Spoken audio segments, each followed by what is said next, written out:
Hello everyone, my name is Ben. I'm a student at Hanoi University of Industry.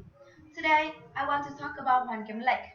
Hoàn Kiếm Lake is located at the heart of Hanoi. The name means the lake of restored salt. It refers to the 15th century legend in which the king received the sword from a magic golden turtle living in the lake to defeat the enemy and return home in victory. One day, the emperor was boating in the lake when the turtle appeared asking for the sword.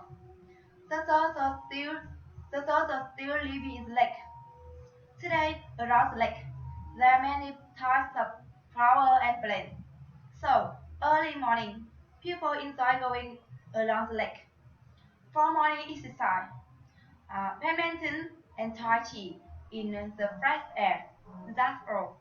Thank you for coming today, and have and have a rest and have a safe ride home.